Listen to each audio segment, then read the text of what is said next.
Bwana Yesu asifiwe wapendwa. Amina. Na tumai ya kwamba mko salama katika Kristo. Tumekuwa na wakati mwema wa maakuli ya mchana.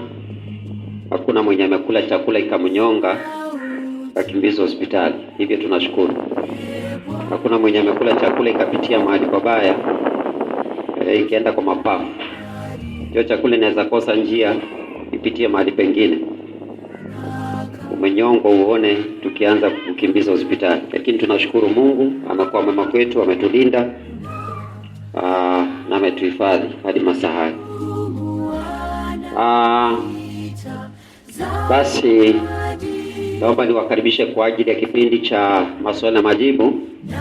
Maana Petro natumaini wa kwanza 3:15 inasema ya kwamba muwe tayari siku zote kumjibu kila mtu awaulizaye habari ya tumaini lilo ndani yenu, tena mjibu kwa upole na wa hofu. Basi kabla sijawakaribisha kwa ajili ya maswali, naomba niseme ya kwamba wakati wote unatoa, yani unatoa, usitoe kwa unyimifu. Inaitwa unyimifu, ni kama ni kama unalazimishwa. Usitoe ni kama unalazimishwa. Na ya pili, toa na moyo wa kupenda. Maana kuna baraka katika kutoa. Unajua hizi baraka tumeachia watu wa dunia. Umeona yule mwenye amejenga hoteli karibu na mahali naishi hapo? Umeona anajenga msikiti hapo? Unafikiria akimaliza kujenga atapungukiwa, si ndio? Hatapungukiwa. Na mimi nakwambia ukweli, Mungu anabariki wale ambao wanatoa hata kama si wa imani. Huwezi kubaliana nami katika hiyo. Mtu yeyote anatoa, anasaidia, Mungu huwa anamzidishia, maana ana jukumu la unajua kazi kazi ya kufikia maskini na kufikia wale ambao wamepungukiwa na wale ambao wanahitaji msaada na kuendeleza kazi ya Mungu mbele. Hiyo kazi inafaa kuwa ni ya watu wa nani? Wa Mungu. Na wakifanya hivyo, Mungu atahakikisha kwamba atawazidishia ili wafikie wengine. Umenielewa? Lakini unaweza shindwa kunielewa, maana mwanadamu ana ubinafsi, anataka kujiwekea.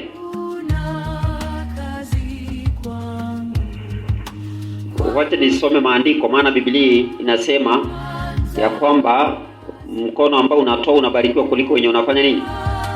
Unapokea. Si ni maandiko yanasema hivyo? Ndio. Kuna mtu ambaye hata Biblia inasema anatoa kwa nikana kwamba anashindwa kutoa na anafikiria ndio atapata na ndio anapungukiwa kabisa. Na kuna mwingine ambaye anatoa kwa moyo mkunjufu na ndio anaendelea kuzidishiwa. Umegundua hilo? Kwa hivyo mtu ambaye anatoa, Mungu anambariki zaidi, anamzidishia kwa sababu hiyo kutoa. Na kuna mwingine anashindwa kutoa, lakini ndio mambo yanaendelea kiharibika. Na inakuwa hivyo. Tuko pamoja watu wa Mungu Kwa hivyo tujifunze kutoa. Tujifunze kutoa na haswa kusaidia mahali ambapo unaona kunahitaji msaada wako. Ni mahali mtu unaona anaumia, anahitaji msaada wako, toa. Akuombaye mpe, Biblia inasema. Akuombaye mpe, wala usimpe kisogo mtu aliye na damu moja na wewe. Ndivyo maandiko yanasema. Si kweli? Akuombaye mpe. Na si hivyo peke yake, mahali kazi ya Mungu inahitaji mkono wako, weka mkono wako hapo na Mungu atakubariki. Basi ni kipindi cha maswali. Karibuni. Karibu. Happy Sabbath. Kabla hujauliza, wacha tuombe. Tunaomba. Baba yetu na Mungu wetu wa mbinguni, jina lako litukuzwe. Ni kipindi cha maswali. Tunaomba ili kwamba neema yako itutoshe. Jibu maswali haya yote kwa niaba ya kila mmoja wetu, ikiwa ni kusudi jema la kuendelea kutuimarisha katika imani, katika kweli, na pia kuendelea kutawala mioyo yetu na kutunganisha katika pendo lako. Wacha Roho wako Mtakatifu awe na kila mmoja wetu. Tunaomba uwepo wa malaika wako watakatifu kutuhimiza katika neno lako na kutulinda katika Kristo Yesu Bwana wetu. Tunaomba na kushukuru. Amen. Asante. Karibu Brother Patrick. Asante. Kanisa, Bwana Yesu asifiwe.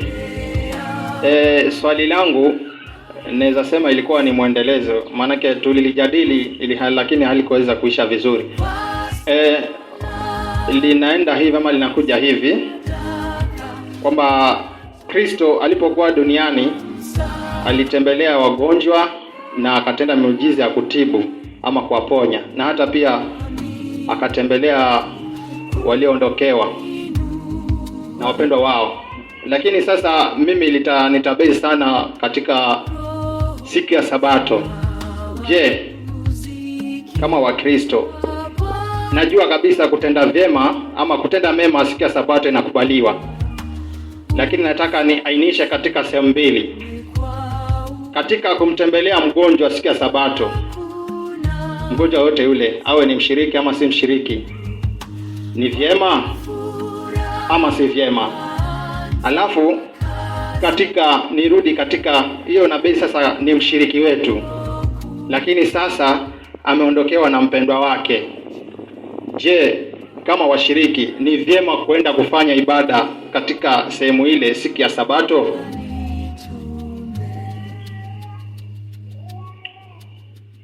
Asante. Yesu alisema ni vyema kutenda mema na siku gani? Ya Sabato, na ukasema umekubaliana hilo. Je, kwenda kutembelea mtu mgonjwa siku ya Sabato ni vyema, ni vibaya? Ni swali kwako, nauliza. Nimesema hilo nimekubaliana. Ni vyema, si vyema? Ni vyema. Basi kwenda kufanya ibada kwa mtu ambaye amefiwa kwa ajili ya kumfariji kwake siku ya Sabato ni vyema, si vyema? Sasa hilo ndio lilikuwa kuna hiyo swali hapo. Ni vibaya? Ndio nilikuwa nataka nijue, maana tulijadiliana lakini sasa sikupata jibu mwafaka mpaka tukawa tunaacha inakuwa kiporo. Sawa, asante. Ni vyema, bora haivunji Sabato, na yale ambayo mtaenda kufanya pale hayatavunja nini? Sabato. Hayatavunja Sabato. Bora tu mnaenda mshinde kwenye ibada, faraja, mtaimba nyimbo, mtatukuza Mungu. Hakuna mambo ambayo mtaenda kuyafanya pale ambayo yanaharibu utakatifu wa Sabato. Inafaa, haina shida.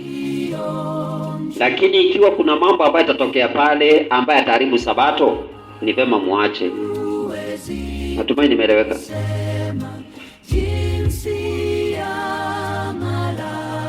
Sawa. Lakini unajua, wacha niseme hivi, unajua kwa mfano huku kwetu ni kwamba siku ya Sabato ni siku ambayo tunastahili kuitakasa, maana siku ambayo ilitakaswa samani. Naam. Lakini sasa tunaposema tuende tukafanya ibada, sijakataa, ni vyema kabisa, maana tunaenda kwa kuzungumza na yule mwenzetu pale, kumtia faraja.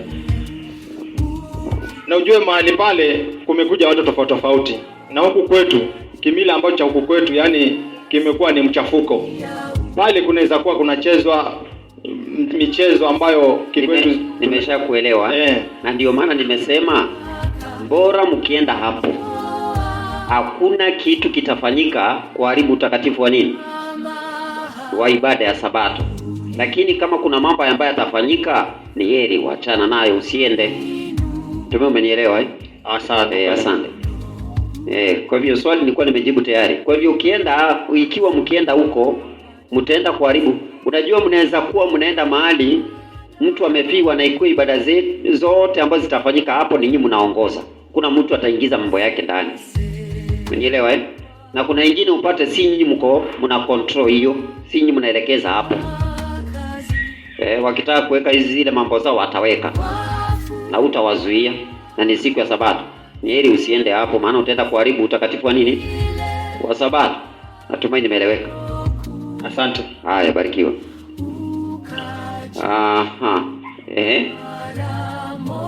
Kanisa, Bwana asifiwe. Amina. Sasa mimi swali yangu iko pale sasa kwa hayo majina ya Mungu, si hivyo? Sasa majina ya Mungu. Tuseme sasa swali yangu inakuja hapa.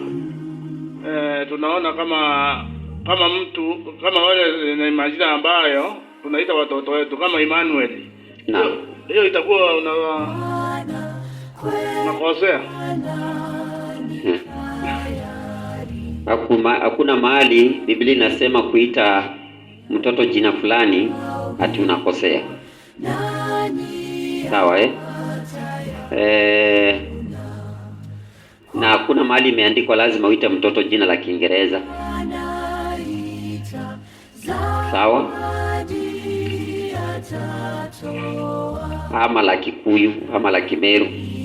Jina ambalo unafaa kumuita ni jina ambalo unaelewa linamaanisha nini na kwa nini unamuita hivi. So kama ni jina Emmanuel, unahitajika hata pia kujua Emmanuel linamaanisha nini. Unajua Israeli wa kuita watoto majina pasipo na kujua maana ya hata hiyo jina. Unaona? Maana vile jina lilivyo ndivyo lilivyo. Tabia ya huyo. Umesikia umeita mtu kama uko kwenu ama uko kwetu kambani, uite mtu Kalulu. Alafu angeuko kwa Kalulu.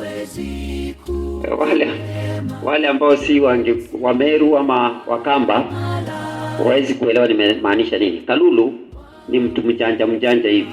Mkora hivi. Unaona? Umeita mtoto Kalulu akakuwa Kalulu. Ama ukeita kama huko kwetu kuna jina ya Munyoki. Yaani uite mtu Munyoki ageuko kuwa mlevi. Yaani mkunywaji pombe. Ageuko kuwa mlevi. Ni mfano napeana kwa hivyo kuanzia jina ukinapopeana, unaona Jacob ilimaanisha nini? Alinyang'anya ndugu yake urithi wa mzaliwa wa kwanza.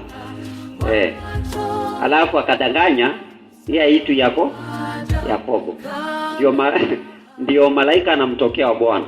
Bwana anamtokea anamwambia, unaitwa nani? Anataka kusikia kama atadanganya tena. Na ndio maana kale katabio umejifunza kukafanya huwa kanajirudia tena ili Mungu akuulize bado unaendelea na hako katabia ama uliacha. Hasa wakati umeongoka. Ndio maana kuna kitu inaitwa Jacob's Trouble. Unaona kipindi cha Jacob's Trouble itakuwa ni mang'ang'ano ya uovu na wema. Tuko pamoja kwanza kipindi cha mapigo 7, wakati wa Jacob's Trouble, time of trouble, itakuwa shetani na kufinyilia ili uonekane kana kwamba unaweza rudi katika tabia zako za kale. Sasa Yakobo hata yeye alifinywa, kwanza aliulizwa swali, wewe unaitwa nani? Ili asikike kama atasema naitwa Esa, aonekana kama atanakanya tena. Akasema naitwa Jacob. Kumbe ulibadilika. Kaambia sasa kuanzia leo jina lako utaitwa Yakobo. Utaitwa nani? Israeli. Na hiyo jina Israeli ikiwa na maana yake. Ile jina iko na maana. Kwa hivyo siita tu mtoto jina tu. Tafuta kujua maana ya hiyo jina.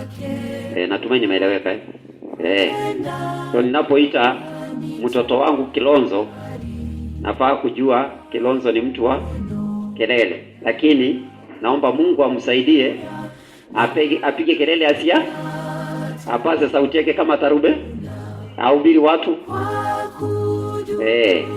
Hivyo. Tuko pamoja kwa hivyo siite mtoto jina tu. Jua kwa nini unamuita hivi. Natumai nimeeleweka. Yohana inamaanisha nini? Tafuta hiyo jina Yohana inamaanisha nini. Sawa John inamaanisha nini? Tafuta. Asante. Natumai nimeeleweka. Kwa hivyo siite mtoto tu kijina tu. Neno lolote ambalo natoka katika kinywa chako kwa mtoto wako ni baraka ama laana kwake. Asante. Usichomoe kijina tu maana ulisikia kikiitwa mzungu unawaita mtoto. Unaweza kuwa unampea kijina kinamaanisha kitu kingine, huyo mtoto haribike akue hiyo kitu. Haya, karibu pea wiki pa sauti.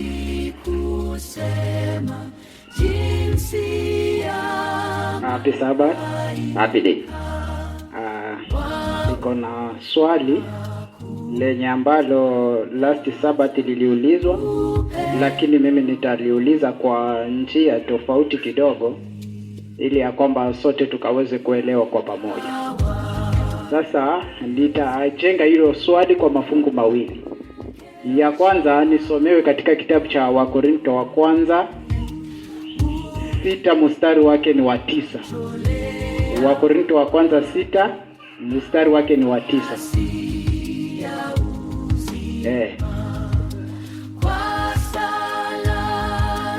Kitabu cha Korintho wa kwanza 6:9. Au hamjui ya kuwa wadhalimu hawataurithi ufalme wa Mungu?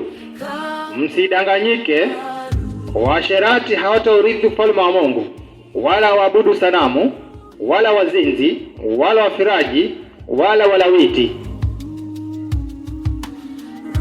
Pia nisomewe katika kitabu cha Mathayo 5, na tumaini ni kama 30 na ngapi? 32 ama 33 hapo. Mathayo 5:32, tuanze 32. Inasema, lakini mimi nawaambia, kila mtu amwachaye mkewe, isipokuwa kwa habari ya sherati, amfanya kuwa mzinzi, na mtu akimwoa yule aliyeachwa azini. 33. Sasa swali yangu iko hivi ya kwamba naam, katika kitabu cha Wakorintho wa kwanza 6:9 imetuambia ya kwamba kuna wazinzi na kuna washerati, na katika kitabu cha Mathayo 5:32 ikatuambia ya kwamba yule ambaye ameacha mke wake kwa sababu isipokuwa kwa uasherati anafanya nini? Atazini. Sasa swali yangu iko hapa ya kwamba tofauti kwanza kati ya mwasherati na mzinifu ni nini? Kati ya mwasherati na mzinifu ni nini kwanza?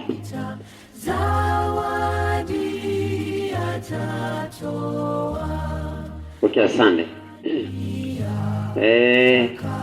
Tofauti ya kwanza ni neno lenyewe. Moja inatamkwa uasherati, ingine inatamkwa uzinifu, fornication, adultery. Lakini Yesu amesema atakayemwacha mkewe isipokuwa kwa uasherati akawa mwingine azini, naye yule amuaye yule aliyeachwa atakuwa anafanya nini? Atakuwa nazini. Sasa uasherati mara mingi huwa tunaichukua kwamba ni Kiingereza tunaita fornication.